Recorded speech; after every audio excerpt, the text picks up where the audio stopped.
It's a beautiful day today, and it's a beautiful day to read some more malicious compliance. I feel like this is my new favorite subreddit ever. I love all the stuff that we read, but there's something so good about this. And yeah, guys, I hope you're ready for a fun time today. As always, I hope you're having a beautiful day, or I hope you did have a beautiful day, and I hope you enjoyed the episode.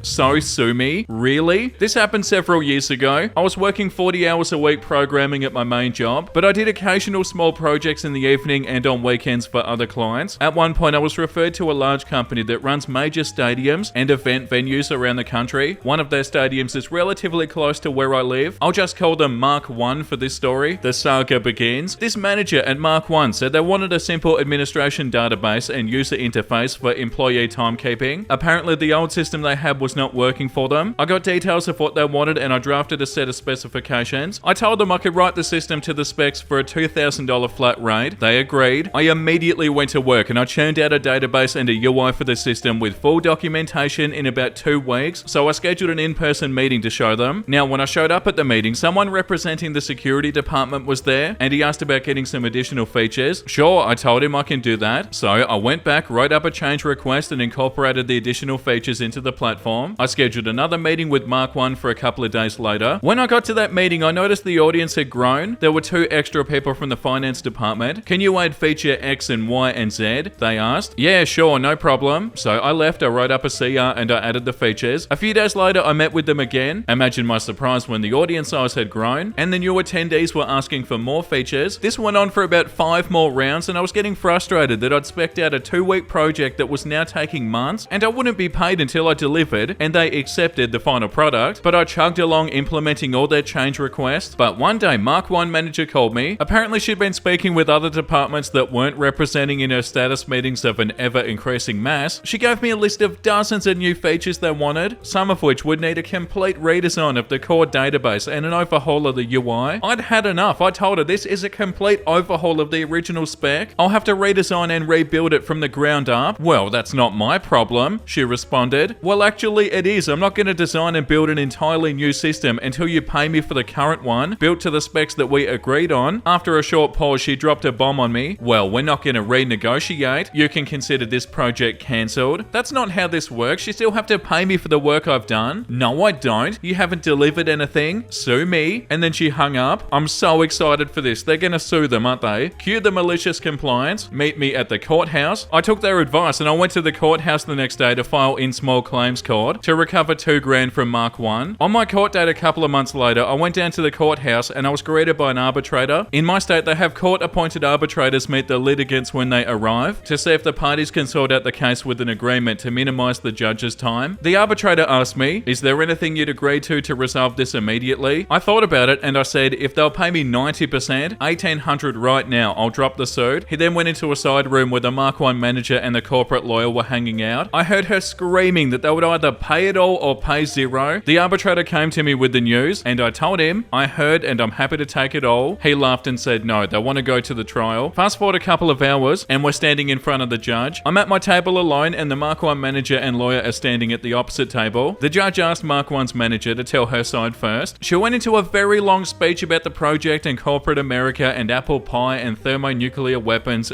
And honestly, I have no idea because I stopped listening about 28 minutes ago. She talked non-stop for at least 30 minutes. Then the judge asked me for my story. Now, I wasn't maliciously ignoring the manager's long-winded tale of political intrigue and patriotism. I was actually formulating a strategy. I thought to myself, the judge probably had people who like to speechify in front of him all day, every day. I also thought he might appreciate a short and sweet story that got straight to the point and didn't waste his time. So I said, Your Honor, they agreed to pay me $2,000 to design and build a software system for them. I completed the work based on the agreed specs and then they decided to cancel the project after I was done. That was it. Then the judge asked me, how do I know you did the work? I'd printed out the specs and the change requests and the documentation and source code the night before. I lifted a ream of paper, 500 pages from the table and I offered it to the bailiff. Here's the code I wrote for them, Your Honor. The bailiff came to take it from me and the judge waved him off. No need, I can see it from here. The judge then asked the manager, is this true? She looked like she was in a daze. Yeah. Then I fined for the plaintiff in the amount of $2,000. F you, pay me me, about a month later, Mark 1 still hadn't paid, so I called the county sheriff and explained, sent him the court judgment documents, and he said, no problem, they'll pay. The sheriff actually called me later that day. He was on a cell phone, and I could hear him talking to the Mark 1 manager. He told her, cut a check for $2,000 right now, or he was going to rip your computers out of the wall and auction them off until the judgment is satisfied. I don't know if he had that authority, but the sheriff seemed to have a grudge against Mark 1, and he was reveling in the opportunity to dog him out. Apparently, Mark 1 believed he had the authority because, long story short, the sheriff had a $2,000 check in his hand about 15 minutes later, and it was in my mailbox about a week later. Wow, how frustrating. They should be ashamed as well. That's such an a-hole move. Like, oh yeah, we're gonna agree to a price and a project, and they do it and they still don't pay them, and you thought you were gonna get away with it? No. I'm so happy OP went through with this. Months of work for nothing. Yeah, nah, get out of here with that. The next one is called Tell Us the Right Time. For many years, my family would take trips with other family members. All of these trips had one thing in common. My aunt, uncle, and cousins would be late for everything. This used to really irritate my parents, who are pretty punctual and a lot more kids to organize, 4 of us compared to my 2 cousins. By mutual agreement, any other family involved in these outings decided to go along with my parents and give my aunt and uncle the wrong time. For example, if an event started at 11 a.m, they'd be told 10 a.m. This was pretty effective until aunt and uncle started realizing they were being given the wrong time. I believe other family members explained why that was, and they were fed up with always waiting on them or being late. Self-awareness not being very apparent that they were the issue. It was decided by them that it wasn't their fault, and they told my parents, give us the right time from now on and you'll see, we aren't the problem. My parents, especially my mum, hates the idea of people missing out on something, but is also prepared to let a natural consequence occur if it's not too harsh. The very next week we had a day trip booked on the ferry. This was something we did once a year over to the UK and back in one day. Fondly known as a booze cruise back in the day due to the opportunity to purchase cheap alcohol. Kids would explore the ship, and when we docked, raid the pick and mix in Woolworths and buy confection that we couldn't get at home. It was something that everyone looked forward to a lot. What can I say? It was the early 90s. With the best will in the world, the ferry waits for no man. So it was a sad day for 4 people who were told the ferry left at 8 a.m. sharp, the correct time, and who arrived after 8:30 to see a small ferry-shaped speck in the distance, heading towards the UK. Sadly, it didn't make them any more punctual after that, but they were always told the correct time as requested, and if they were ever late, we didn't wait anymore. For months, whenever we'd see them after that, my parents used to cheerily wave and say, very nice to see you. Oh, that's so wholesome. That's such a cute malicious compliance story. But so they weren't late if you told them to come an hour early, but if you didn't do that, they were late every single time. I don't understand how they didn't think they were the issue. Like they said, we aren't the problem. How do they not realize that they're the problem if they're always late? And also, if you're gonna catch a ferry or do something like that, it's so stupid to be late. Cause yeah, like in this situation, you'll miss it. The next one is called It's Us or Grad School. I used to work for a company that advertises knights, horses, and real weapons. If you know, you know. I was a follow spot operator. Pretty much you point the big light at the horsey man to highlight them. The company didn't seem to like hiring extra people for that position, and in hindsight, the turnover rate was pretty high, plus the pay was $10 an hour. During my work there, I'd had major surgery, which took me out for 2 months, which meant quitting and then hiring back. That never seemed to be an issue. A few months after that, I developed a pre-septic bacterial infection to a mild form of sepsis. My fever was 103 and my heart rate kept going up. I was sick. This necessitated me being out for a week. However, for some reason I had to miss an extra night of work, and I forgot to call in, mainly because my medication knocked me out. This was my bad. Again, important. At the same time, I'd been accepted into graduate school and had a class that met one Saturday a month. I was called into my boss's office to discuss the no call, no show. The conversation went like this. Manager, hey, OP, you did a no call, no show. That's pretty bad. Me, I'm sorry, I sent you an email and a doctor's note after as soon as I could. I understand this is an issue though. Manager, well, you've been written up for it, but that's not what concerned me enough to call you in today. Me, oh, manager, you're asking for a Saturday off every month? That's our highest attendance day. We can't do that. Me, I thought with enough advance notice you could schedule around me. Manager, see, that's just the problem. We've had to constantly lean into your needs, and now it's time for you to consider our needs and your team's needs. Me, what are you saying? Manager, it's either us or your class. Me, I need the class for the full-time attendance. I can't drop it. Manager smugly, well, I guess we'll see where we are in 2 months. Me, okay. I left his office and I told my co-workers I liked goodbye, and then I clocked out. He comes storming out to my truck and screaming at me, asking how I could quit on him like that. I told him he wanted me to choose between grad school or this rinky-dink job, and I made my decision decision. I then took off the costume belt and I handed it to him, saying I'd bring the rest back when I had time. A week later, I got my first real stagehand job that paid $20 an hour. So yeah, F you, dude. I have a master's now and I'm set to start teaching at colleges this semester, and I'm a pro stagehand. Never give your employees crappy ultimatums. Oh, that's so satisfying. I love that so much. Like, yeah, being all smug. Get out of here. Oh, okay, I should leave. I'm going to, okay? You can keep your job that I don't even want to be at. Hell yeah, OP. The next one is called Colleague Thinks She's the Big Boss, but the actual boss said no overtime, no matter what. Edited to remove abbreviations. Thank you so much, by the way. This happened a few years ago. I was working for a company doing special projects that had to do with building certain products. One Friday evening, I get a call from the CFO. This guy never called me before. I didn't even know he had my number. He liked playing art project management sometimes. He tells me there's been a huge mess up in a project. I asked him if it was a project I was involved in. No,